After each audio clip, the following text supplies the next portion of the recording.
Haryana board class 12th geography का paper 1 number का होने वाला है अगर तुमने मेरे साथ ये वीडियो लास्ट तक देख ली, क्योंकि इस वीडियो में बताने वाला हूँ कैसे कैसे क्वेश्चंस आएंगे, कौन कौन से क्वेश्चंस आपको इस लास्ट टाइम में पढ़ने हैं, ज़्यादा नहीं पढ़ना। अब तुम्हें सिर्फ मेन चीज़ें पढ़नी है जो कि पेपर में आ सकती है। अब तुम कहोगे कि भाई हमें कैसे पता क्या पढ़ना है, तो वही तो बताऊंगा भाई, टेंशन क्यों ले रहे हो। पिछले 4-5 सालों के पेपरों का एनालिसिस करके आया हूँ, उसके बाद ये वीडियो बना रहा हूँ। ऐसे नहीं है कि मुंह उठाया और वेबसाइट से पेपर डाउनलोड किया और बताने लगा कि भाई ये कर लो वो कर लो। नहीं, वो तो सब कर रहे हैं। मैं तुम्हें बता दूंगा कि भाई इस टाइप का, इस पैटर्न का कैसा क्वेश्चन तुम्हारे पेपर में आएगा, इस टॉपिक से कैसा क्वेश्चन पेपर में आएगा, सब कुछ बता दूंगा। बस लास्ट तक वीडियो देख लो और पेपर फोड़ के आओगे।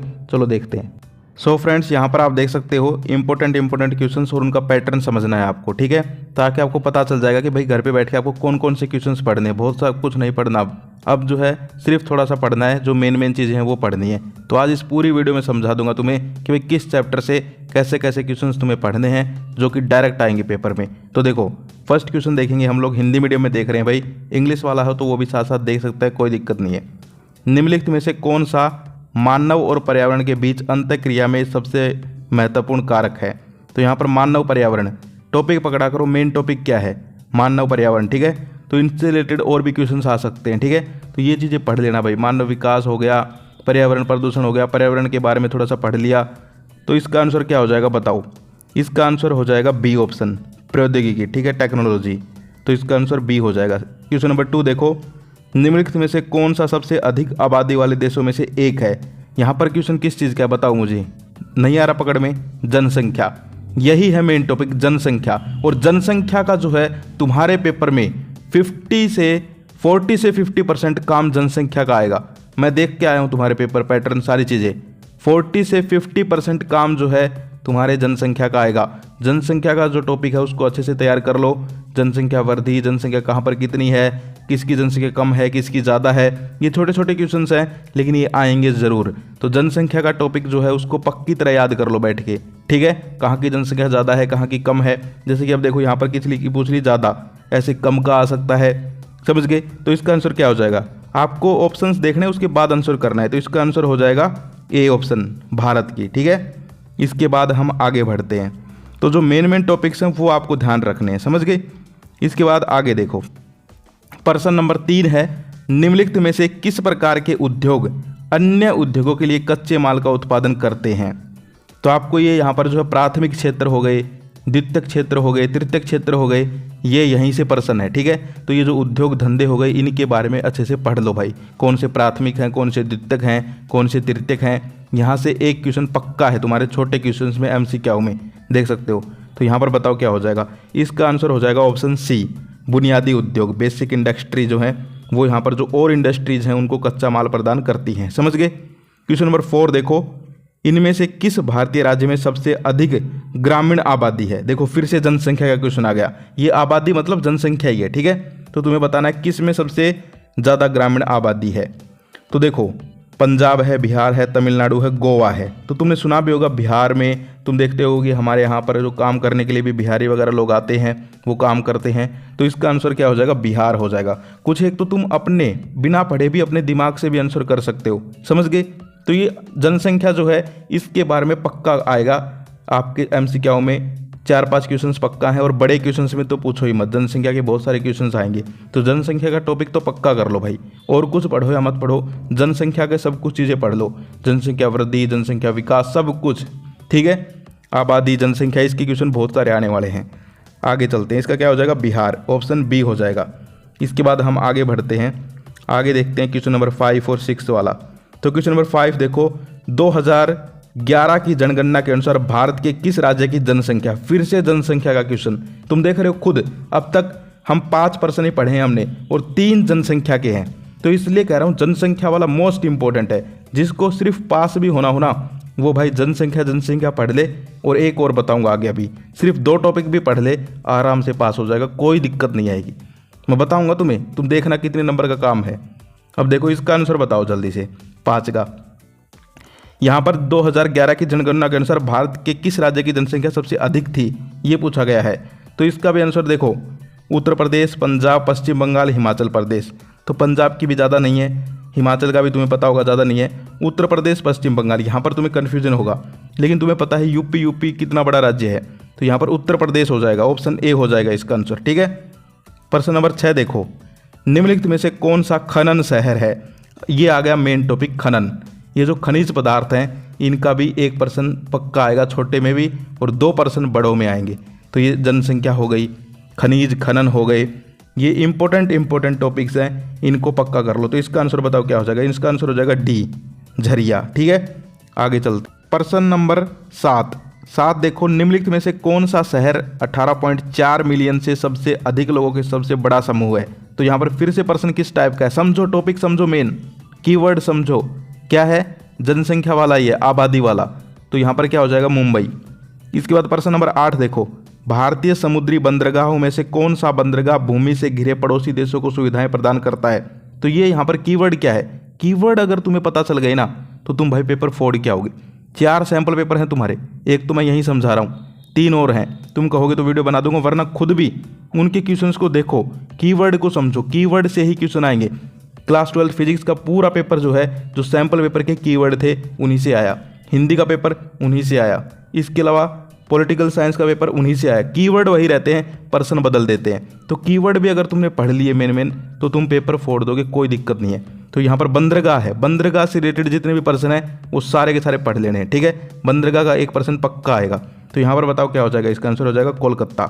इसके बाद प्रश्न नंबर 9 है, जनसंख्या के संदर्भ में। फिर से देखो जनसंख्या वर्ड तुम्हें हर बार देखने को मिल रहा है, 2-4 बार बाद। तो यार नहीं कि जनसंख्या बहुत ज़्यादा महत्वपूर्ण है। जनसंख्या का टॉपिक पूरा का पूरा पढ़ लो। अब तुम कहोगे कि भाई पूरे के पूरे हमारे चैप्टर्स हैं जनसंख्या के, आपने तो बोल दिया पढ़ लो। तो भाई टेंशन मत लो, लास्ट में वीडियो की वो भी बताऊंगा, टेंशन मत लो कि कौन कौन से क्वेश्चंस पढ़ने हैं जनसंख्या के, लास्ट तक देखते रहो। तो ये इसका बताओ क्या हो जाएगा, इसका हो जाएगा प्रवास कारक। प्रश्न नंबर 10 है, वायु प्रदूषण के 2 मानव जनित कारक कौन से हैं। तो ये तो छोटा सा क्वेश्चन है और सिंपल है, ये भी पढ़ने की जरूरत है क्या, तुम दिमाग पे जोर लगाओ। वायु प्रदूषण किससे होता है ये पूछ रहे हैं। वायु प्रदूषण एक तो हमारे व्हीकल होते हैं, वाहन, मोटरसाइकिल, गाड़ी, इनसे भी होते हैं। दूसरा ये जो चिमनियाँ निकलती हैं, इनसे धुआं निकलता है चिमनियों से, इससे भी होता है। तो ये बता सकते हो 2 कारण। लेकिन यहाँ पर मेन कीवर्ड क्या है, प्रदूषण। प्रदूषण जो है, जल प्रदूषण, वायु प्रदूषण, एक क्वेश्चन पक्का है तुम्हारे पेपर में। अब भी तुम नहीं पढ़ते तो भाई मैं क्या करूँ, पक्का है, मैं बता रहा हूँ, जल प्रदूषण का है या फिर वायु प्रदूषण का, 1% पक्का है। तो ये दोनों पढ़ लो, जल प्रदूषण की परिभाषा, इसके कारण, इसे बचाव के तरीके। आगे है प्रश्न नंबर 11। प्रश्न नंबर 11 देखो, रुको एवं जाओ नियतिवाद क्या है और यह शब्द किसने दिया। तो यहाँ पर जो है इस टाइप से कोई स्टेटमेंट है वो भी देकर तुमसे पूछा जा सकता है। इसके बाद देखो प्रश्न नंबर 12, भूगोल एवं भौतिकी विज्ञान होने के साथ साथ एक सामाजिक विज्ञान भी है। यानी कि सिंपल क्वेश्चन पूछ लिया, तुम्हारे सिलेबस का ही है, तुम्हारे सब्जेक्ट का ही बारे में पूछ लिया, भूगोल, समझ गए। तो भौतिक भूगोल, इसकी परिभाषा आ सकती है, भौतिक भूगोल से आप क्या समझते हैं, भौतिक भूगोल किसे कहते हैं। ठीक है, भूगोल की भी आ जाती है। एक बार तो ऐसा हुआ भूगोल की ही परिभाषा आ गई, मैं एनालिसिस कर रहा था तुम्हारे पिछले पेपरों का, तो एक बार तो भूगोल के बारे में पूछ लिया, भूगोल की परिभाषा दीजिए। अब बताओ, भूगोल ही तुम्हारा सब्जेक्ट, उसी का तुम पेपर देने बैठे हो और भूगोल की परिभाषा भाई तुम्हें नहीं आती, तो बताओ इससे बड़ी शर्म की बात और क्या होगी। तुम्हें तो आती है ना, जो वीडियो देख रहे हैं, भूगोल की परिभाषा नहीं आती तो अभी जाके देख लो, देखो अभी पढ़ो, भूगोल आ सकता है तुम्हारे भी।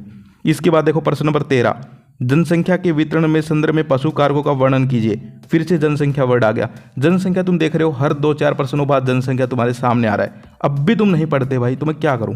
जनसंख्या जिन जिन क्वेश्चंस में दिखे वो एक बार पढ़ लो, मैं ये नहीं कह रहा तुम याद कर लो, पढ़ तो सकते हो, अभी बहुत टाइम है पेपर होने में। एक बार भी पढ़ लोगे तो थोड़ा दिमाग में रह जाएगा और फिर लिख दोगे, बना के भी लिख सकते हैं, कोई दिक्कत नहीं है। मैंने देखी थी गाइडलाइंस, बना के भी लिखोगे नंबर मिल जाएंगे, कोई दिक्कत नहीं है, समझ गए। तो ये जनसंख्या का फिर से क्वेश्चन आ गया, तो ये कर लोगे, बड़े क्वेश्चन हैं ये। इसके बाद देखो प्रश्न नंबर 14, जनसंख्या के वितरण को प्रभावित करने वाले 3 कारण। फिर से जनसंख्या का प्रश्न आ गया, देख रहे हो बार बार में भाई। और तुम भी जब पेपर दे के आओगे, तुम्हें भी पेपर में जनसंख्या ही जनसंख्या दिखेगा, हर पर्सन में दिखेगा जनसंख्या, हर पर्सन में दिखेगा खनिज, हर पर्सन में दिखेगा बंदरगाह। ठीक है, ऐसे मेन टॉपिक तुम्हें लिस्ट बताऊंगा लास्ट में, टेंशन मत लो, जो तुम्हें पढ़ने हैं घर पे बैठ के। तो फिर से जनसंख्या क्वेश्चन है, जनसंख्या को कौन से कारक प्रभावित करते हैं। जनसंख्या वृद्धि का प्रश्न आ सकता है, जनसंख्या वृद्धि का प्रभाव बताओ, जनसंख्या संक्रमण सिद्धांत बताओ। ऐसे जनसंख्या का कोई भी प्रश्न आ सकता है, पक्का आएगा। लेकिन 15 देखो, लोगों पर दूषित अशुद्ध जल के सेवन के संभावित प्रभाव क्या हो सकते हैं। यानी कि सिंपल क्वेश्चन है भाई, ये ये कह रहे हैं कि लोग जो है वो दूषित जल पिएंगे तो उनके ऊपर क्या प्रभाव पड़ेगा, बीमार हो जाएंगे भाई, और क्या पड़ेगा। तो ये लिख सकते हो, यानी कि ऐसे इजी प्रश्न है जिनको पढ़ने की भी जरूरत नहीं है, तुम खुद अपने दिमाग से लिख सकते हो। इतनी तो समझ तुम में भी होगी कि अगर तुम गंदा पानी पियोगे तो क्या होगा भाई, बीमार हो जाओगे और क्या होगा, समझ गए। इसके बाद 15 देखो, 15 और में निवल बोए गए क्षेत्र और सकल फसली क्षेत्र के बीच अंतर को परिभाषित करें। तो ये जो है यहाँ पर कृषि, फसल या फिर आपके क्षेत्र, द्वितीयक क्षेत्र, तृतीयक क्षेत्र, इनके प्रश्न भी आ सकते हैं। इसके बाद पाइपलाइन परिवहन के लाभों पर चर्चा कीजिए। पक्का आ सकता है ये प्रश्न दोबारा से, पक्का तुम्हारे पेपर में पाइपलाइन परिवहन, वरना परिवहन का तो 1-2 प्रश्न आने ही हैं, चाहे वो सड़क परिवहन आओ चाहे जल परिवहन आओ, ठीक है। पक्का कर लेना, सड़क परिवहन और जल परिवहन, एक क्वेश्चन पक्का आएगा इन दोनों में से। पाइपलाइन परिवहन वाला यहाँ दे रखा है, इसको भी पक्का कर लेना। ये क्वेश्चंस जो बता रहा हूँ, जो ध्यान से वीडियो को देखता है, जो मैं बोलता हूँ, जो लिखता हूँ स्क्रीन पे, इन चीज़ों को ध्यान से देखता है और पढ़ता है, पेपर फोड़ के आता है। तुम जाके देख लो, पॉलिटिकल साइंस का देख लो, इंग्लिश का देख लो, सारे देख लो, 10th इंग्लिश, 12th फिजिक्स, सारे देख लो जाकर। इसके बाद हम आगे चलते हैं। आगे जो है यहाँ पर पूर्वी तट का प्रश्न है, बंदरगाहों का फिर से देख सकते हो, बंदरगाह वाले कर लेना, मैंने तुम्हें बता ही दिया। इसके बाद डेयरी फार्मिंग का क्वेश्चन जो है, इसका भी छोटा क्वेश्चन आ सकता है तुम्हारे, हो सकता है बड़ा भी आ जाए, तो इसको पढ़ लेना। आगे देखो, जो मेन होते हैं मैं उन पे ज़्यादा गौर करता हूँ, और जो ऐसे ही होते हैं फालतू के, उन पे ज़्यादा टाइम वेस्ट नहीं करता। तो जिन क्वेश्चंस को मैं ज़्यादा जोर दे के बताऊँ वो इंपॉर्टेंट है, समझ लिया करो। प्रश्न नंबर 18 देखो, भारत में जनसंख्या वृद्धि में क्षेत्रीय भिन्नता को स्पष्ट कीजिए। फिर से जनसंख्या का प्रश्न है, मेन कीवर्ड क्या है, जनसंख्या। जनसंख्या वृद्धि का क्वेश्चन आ गया, पक्का तुम्हारे पेपर में एक क्वेश्चन जनसंख्या वृद्धि का आएगा, पक्का। अब तुम्हें क्वेश्चन भी बता दिया मैंने, जनसंख्या वृद्धि के प्रभाव, कारण, ठीक है, ये सारे पढ़ लो, एक क्वेश्चन पक्का आएगा। इसके बाद भारत में कस्बों के विकास पर संक्षिप्त टिप्पणी लिखिए। तो इस टाइप के क्वेश्चन भी कई बार आ जाते हैं, ठीक है, इनका ज़्यादा वो नहीं है, पढ़ लेना लेकिन फिर भी। इसके बाद देखो 20 का देखो, उपयुक्त उदाहरणों के साथ गैर परंपरागत ऊर्जा स्रोत, ठीक है, परंपरागत और गैर परंपरागत ऊर्जा के स्रोत दोनों के बारे में पढ़ लो भाई, कोई भी आ सकता है। यहाँ पर गैर परंपरागत है, आपके पेपर में परंपरागत आ सकते हैं, समझ गए, तो ये पढ़ लो। इसके बाद समुद्री बंदरगाह का प्रश्न है अगला, फिर से देख सकते हो समुद्री बंदरगाह का प्रश्न। सो फ्रेंड्स, अगर तुम यहाँ तक वीडियो देख रहे हो तो अपने लिए एक बार तालियां बजा लो, क्योंकि तुम हो पढ़ने वाले बंदे। अब देखो यहीं बीच में क्यों रोक दी वीडियो, क्योंकि ये पार्ट फर्स्ट था, अब नेक्स्ट पार्ट आएगा, उसमें इससे आगे स्टार्ट करेंगे, और उस वीडियो में फ्री PDF भी मिलेगी, टेंशन लेने की जरूरत नहीं है। तो अगर तुमने ये वीडियो देख ली है, इसमें जो चीज़ें बताई हैं इनको अब पढ़ लो, टाइम दे रहा हूँ 1 दिन का। उसके बाद नेक्स्ट वीडियो आएगी, उसमें जो बताऊँगा वो पढ़ लेना, और फ्री PDF में जो रहे वो पढ़ लेना, पेपर फोड़ के आओगे।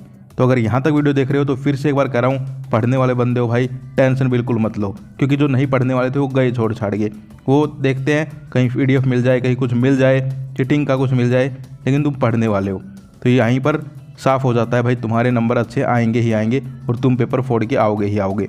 तो ये थी आज की वीडियो, इसका नेक्स्ट पार्ट जल्दी ही आ जाएगा। ज़्यादा बड़ी वीडियो हो जाती थी फिर देखने में मज़ा भी नहीं आता, तो मैंने इसको 2 पार्ट में तोड़ दिया है। तो ये फिर मिलते हैं, जय हिंद जय भारत।